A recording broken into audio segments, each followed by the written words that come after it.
Here we are at a true Christmas classic. I think it's a Christmas classic. I'm pretty sure it's a Christmas classic. That's why it's played 24 hours straight on Christmas Day on TNT, right? Listen, let me get this out of the way right away. The first time I watched A Christmas Story was like 2016 or 2017, and it was fine.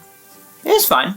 Like, I get why people like it, and I'll talk more about that soon, but for me, it was fine. And rewatching it again in preparation for this video, it was still fine. I get the impression that people really love this movie, and so I'm a little afraid to just say, it's fine. But listen, I get it. And here's what I get.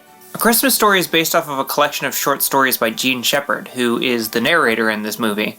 The Red Ryder 200-shot range model air rifle. Most of the stories come from a book called In God We Trust, All Others Pay Cash, and they're semi-autobiographical about Gene Shepard. The main difference being that Ralphie is 9 in 1940 and Gene Shepard was 9 in 1930. A Christmas Story is timeless because it captures childhood nostalgia. This movie came out in the 80s and was about the 40s. It was nostalgia from the second it came out. And while I can't say that I've experienced a 1940s household, I do feel like all the stories still invoke childhood memories. Everyone has a memory of the greatest gift they've ever received. My Red Ryder BB gun was the PlayStation 2 with Battlefront 1. And everyone has childhood memories, and they're not all good, and they're not all bad. They're just the things that stick with you through your life. At face value, this movie is just someone telling you about a Christmas that really stuck with them. The Christmas that they got exactly what they wanted. Christmas where the dogs ate their traditional meal and so they had to go out for Chinese food. A C+ Christmas. It's just a collection of childhood vignettes that are funny and probably remind you of stories from your childhood. Oh, do I have Christmas stories, and most of them also include dogs getting up to no good. Louis, you're a sweet guy. Louis has not gotten in trouble on Christmas yet, that's for sure.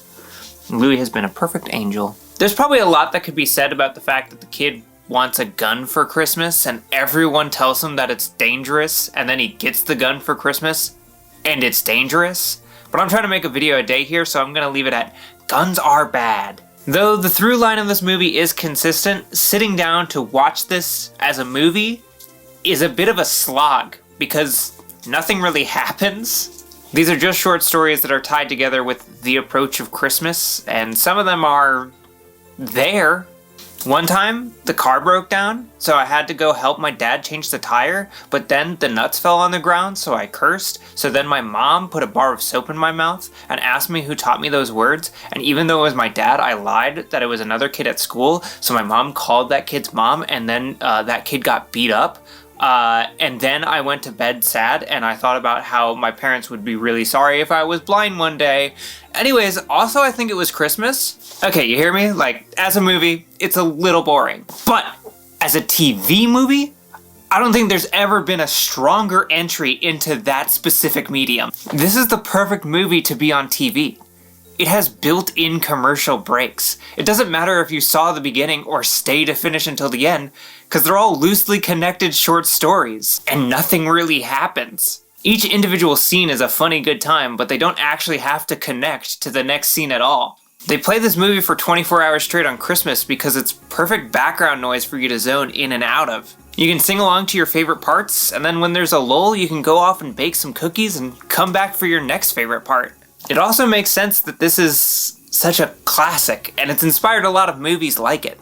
Last year I watched 8-Bit Christmas, and while I can't remember most of that movie, I do remember going, oh, this is a Christmas Story, but in the 80s. It's a nice genre of movie. The one time I was a kid and I had an important year to me. It doesn't have to be life-changing. It's a comforting idea to be able to sit and listen to a relative tell you a story, especially if you don't have relatives around that will do that. This movie reminds me of my grandpa, who is that person for me. He loved to tell stories, and oftentimes we had heard them before and could sing along, and sometimes they were boring, but at the same time they were still important. So I greatly see the value in a movie capturing that feeling. I was originally going to talk about the Christmas Story sequels, but I kind of like this video as is without them getting in here. Let me think of some stories from the Hannon household.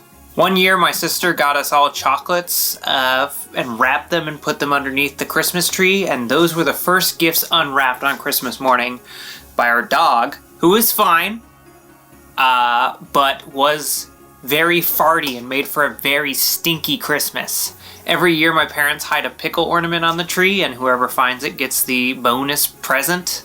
I think I only won that once, and it's because my oldest sister, who always wins, wasn't there. One time my grandma, during Christmas dinner, turned off her hearing aids and just took a nap right there at the table. My parents used to put up wrapping paper that separated the dining room from the living room so that we'd all come down, do our stockings, and once everybody was ready, we'd all rip down the wrapping paper and see all the presents underneath the Christmas tree for the first time all together. That's the sort of stuff that Christmas Story captures. It is a magical movie.